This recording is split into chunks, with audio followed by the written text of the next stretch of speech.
आदरणीय राष्ट्रीय मसीहा, हमारी एकता के प्रतीक, विश्व रत्न, भारत के संविधान निर्माता,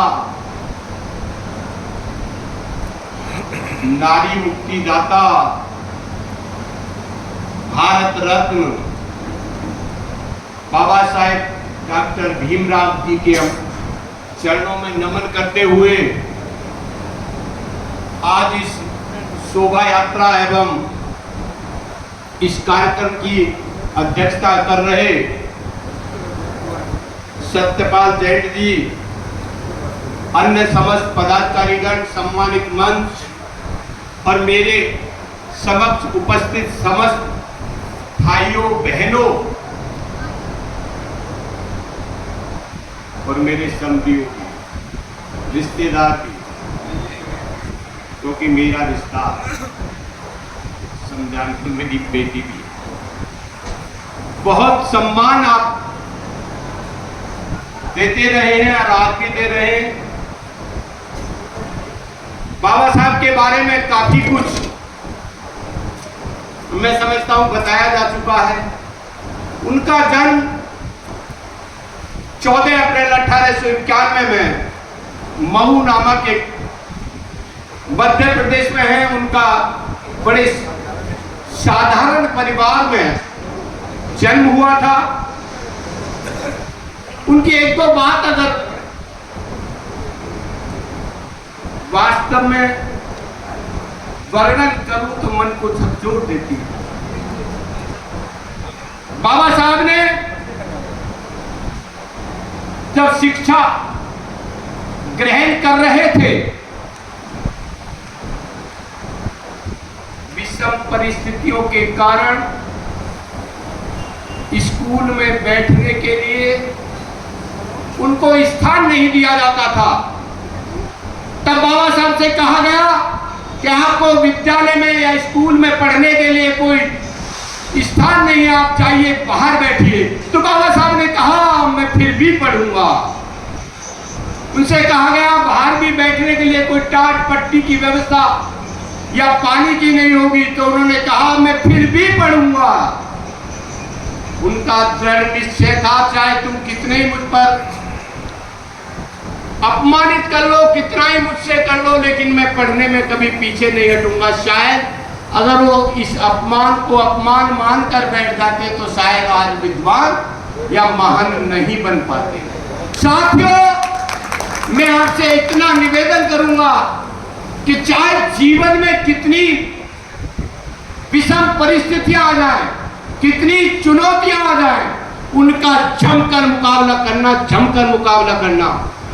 बाबा साहब जैसी परिस्थितियां शायद अब नहीं आने वाली है, लेकिन उस समय बाबा साहब ने हमें 3 मंत्र दिए थे।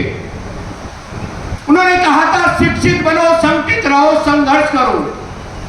शिक्षा वह शेरनी का दूध है, शिक्षा वह शेरनी का दूध है जो इसको जितना पिएगा उतना ही दहाड़ेगा।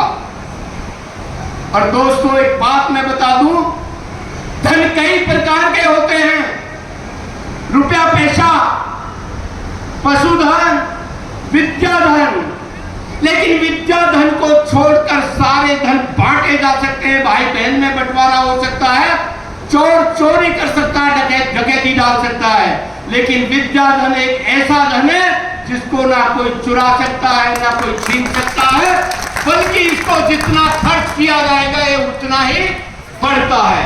इसलिए इसको जितना ग्रहण करोगे, जितना खर्च करोगे, उतना ही बढ़ेगा। संगठित रहो। संगठित रहने का मतलब, अभी मैं बाजार का एक उदाहरण बता रहा हूं। एक अंगूर वाला अंगूर बेच रहा था, उसके पास कुछ खुले अंगूर थे, कुछ बंधे गुच्छे में अंगूर थे। मैंने पूछा भाई क्या भाव है, तो उसने खुले अंगूर की कीमत बताई 80 रुपए किलो, और जो गुच्छे में बंधे हुए अंगूर थे उसकी कीमत बताई 160 रुपए किलो। मैंने पूछा भाई इतना अंतर क्यों? कि बाबूजी अंगूर तो एक गुच्छे वाले भी वही हैं और खुले वाले भी वही हैं, अंतर केवल इतना है कि ये संगठित नहीं रह पाए, इसलिए इनकी कीमत आधी रह गई, और जो संगठित रहे उनकी कीमत दुगनी हो गई। इसलिए आपको दुगनी कीमत करनी है या आधी कीमत रखनी है, आप स्वयं सोच लेना। और झाड़ू आपने देखी होगी, झाड़ू को जब तक उससे सफाई का काम लिया जाता है, स्वच्छता का प्रतीक कहलाती है। अगर जरा सी उसकी रस्सी कट जाए, बिखर जाती है, तो ये समझ लो उसको फिर डस्टबिन में वो भी फेंकी जाती है। इसलिए संगठित रहना, और ज्यादा बड़ा उदाहरण अगर देखना चाहते हो तो मधुमक्खियों के छत्तों को छेड़ के देख लेना, आपको पता पड़ जाएगा कि कैसा संगठन होता है। ऐसा संगठन आपका चाहता हूं, ऐसा संगठित रहना। और तीसरी बात है संघर्ष करना। बाबा साहब का जीवन बड़े संघर्ष में व्यतीत हुआ। अगर शुरू से मैं प्रारंभ कर दूं तो संचालक महोदय की घंटी मेरे पीछे बजने लगेगी। लेकिन मैं संघर्ष करने का मतलब ये नहीं है कि आपस में वाद विवाद लड़ाई झगड़े करूं। अगर लड़ना भी पड़े तो विधानसभा या लोकसभा के लिए लड़ना, कभी आपस में मत लड़ना।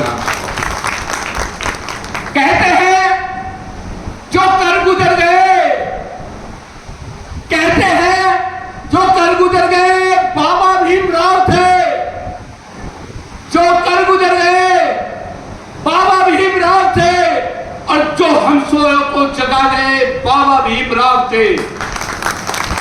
जो कर गुजर गए बाबा भीमराव थे, और जो हम सोए को जगा गए बाबा भीमराव थे।